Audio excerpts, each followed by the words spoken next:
Yo, what up, guys? New Siege video, and we have a slight interesting one. And you've probably already seen it from the thumbnail, but it's true. It's the first loss on that team ever. And I've been using that team since I don't know how long. This one was also an interesting one. I was like, oh, I can snipe that fermion. Wait, I kind of forgot you don't do jack shit damage on fermion.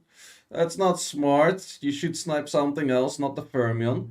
So I should have sniped simply the Kinkia over here, but you do absolutely no damage to fermion. I forgot that for a second. Like, you do pretty much negative damage.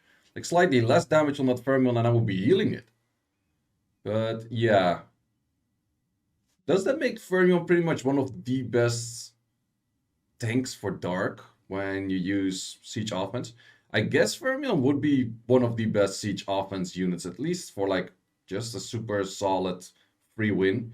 If you pair that together with like an Alaya and I don't know what, like it doesn't really matter what next to it, like another support or something like that. And he's on Destroy, a good damage set. I'm not sure if this one actually had some damage or no damage at all. I'm not too familiar with Fermion. You don't really see that unit on defense. I guess it's really just an offense unit, but you deal absolutely no damage to him. Okay, he was also not really dealing too much damage to me. But I guess he has like the S2 into a proc S1 setup. But yeah, I don't know. I would also... Was he destroy? Maybe he just didn't destroy as much. Could be. He has good damage. He has good damage. So, interesting unit, I guess. But just for siege offense, not for defense. Now we had some which I really like to use these days, and which I also think is pretty much an insta winner. That is Seimei against Nora's. And also against Manon's. You see the Manon-Nora combination quite a lot. You see whatever is next to it on the left side. And we can actually speed up this fight because it's most of the fights where you see like these Bolvricks, where you see these Tractors, Windies, Lulus, those kind of units, 9 out of 10, they're pretty long fights, but you're gonna win the long fight.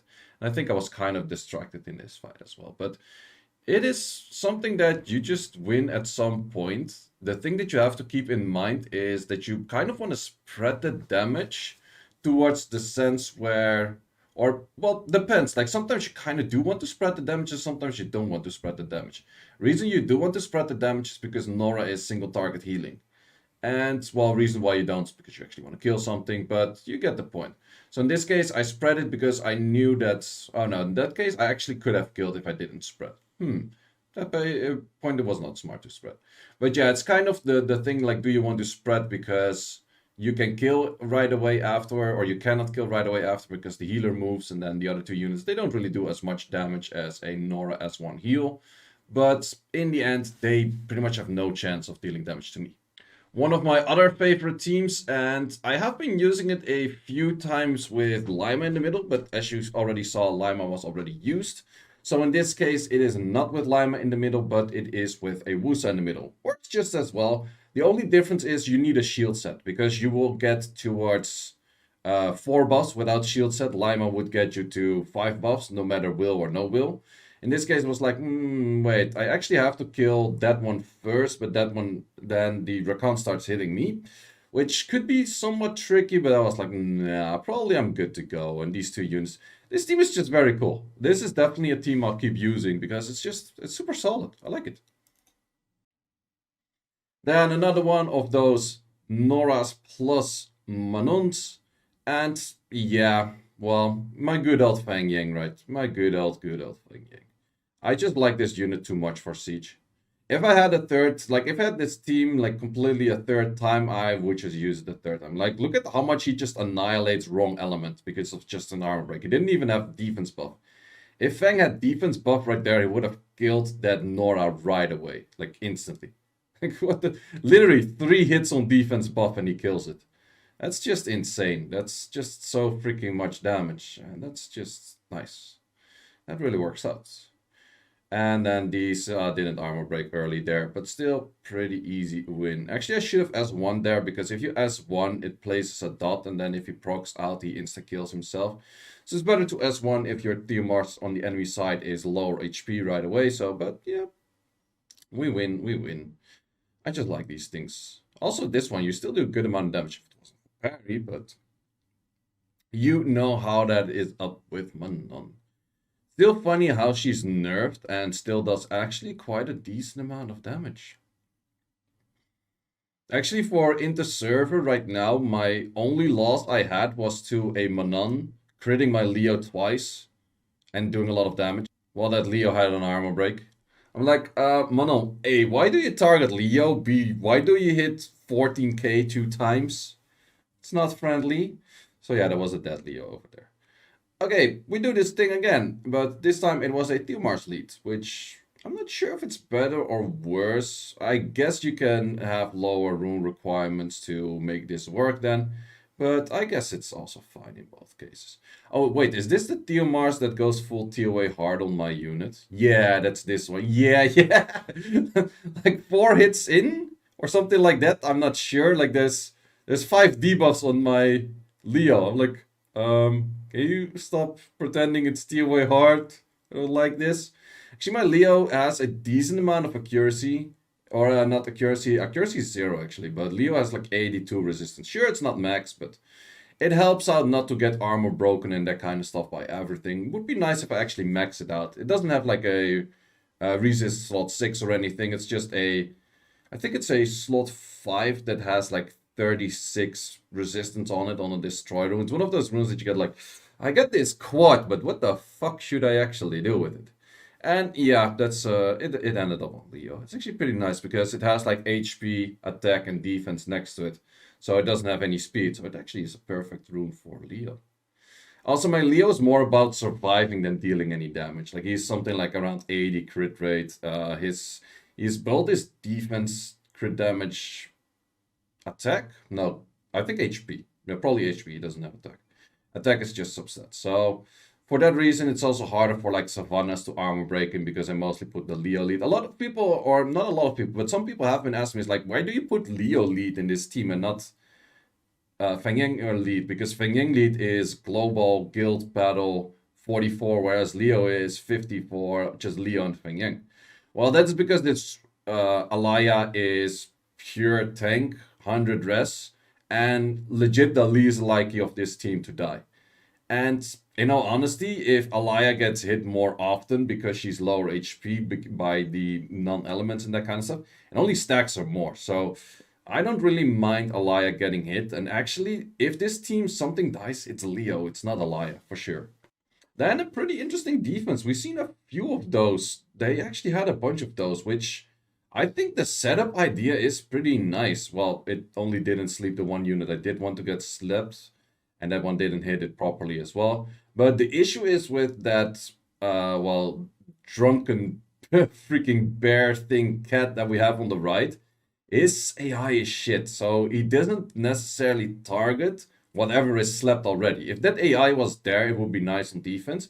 I can see that this could be a very strong offense. I would probably remove Carcano if you want to use this on offense. But yeah, in this case, I also put minus fire on my cat, bear, man, bear, pig, whatever it is. Just a cat. But it does do a good amount of damage. So in the end, I think this is a pretty solid team. Also to hit stuff, I don't really expect Celia to be max crit rate in this, or not max crit rate, max accuracy. So the 100% resistance that's on the NFL does help out quite some to not get slapped. Well, actually, she did get slapped in the first round. But yeah, in the end, worked out pretty well.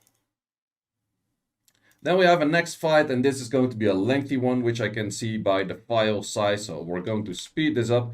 And you probably can already know why this is a lengthy one. This team is one of those backline defenses that legit doesn't do anything. Like if you bring a Feng or a Windy plus double fire into this, it will never actually hit anything else than the Windy. And the Windy gets shield all the time, gets the Renuki heals all the time, and legit nothing's ever going to happen. I didn't put Kaki on Destroy. Kaki on Destroy would have been a lot faster to clear this out.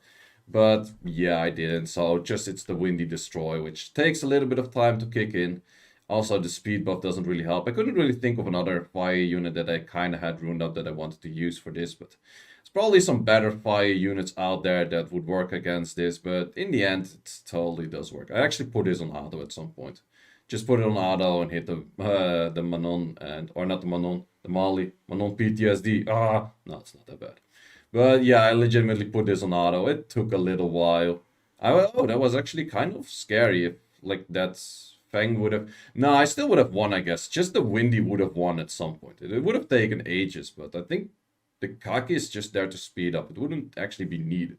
But yeah, this fight, I placed it fully on auto and then I walked away. And this clip is actually longer. That's how long I didn't watch on my phone.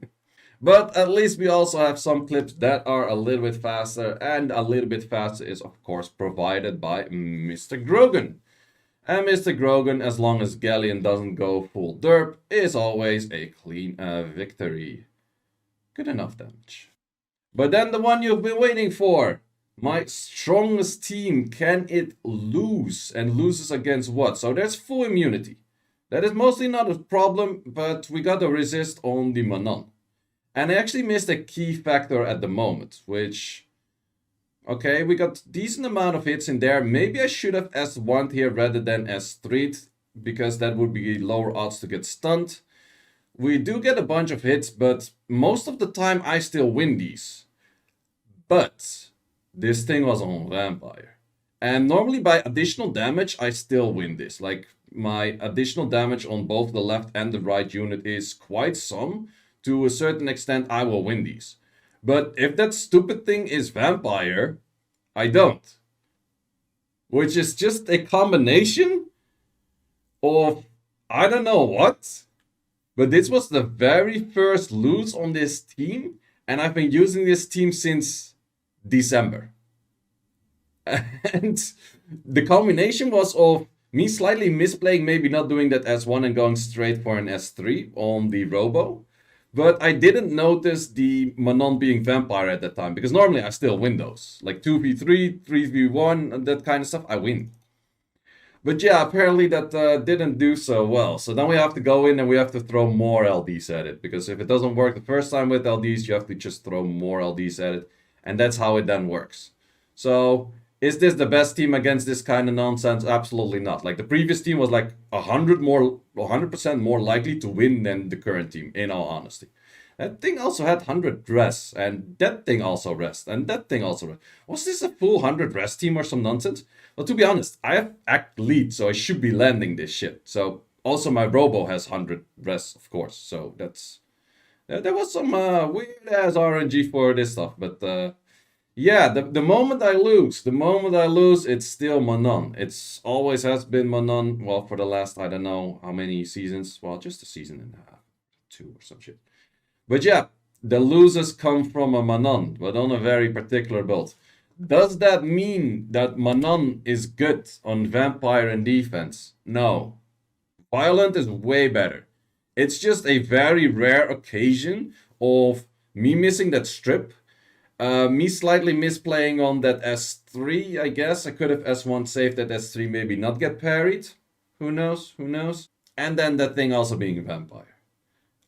Against this very specific team. So by all means, if you think Vampire Manon is good right now, ruin it up and it probably will start losing more. But that's an interesting thing to lose to, especially if it's been winning for the last, well, pretty much close to 5 months. I use it every siege 1 time, so that's twice a week. Every guild battle, twice. So that's 6 times a week.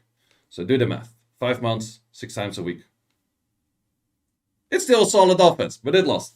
So guys, thanks a lot for watching. At least it gave me some content. Hope you enjoyed this video. If you have, hit that like button, subscribe to the channel. I don't think I say this enough, but it really helps me out to grow the channel. Guys, thanks for watching.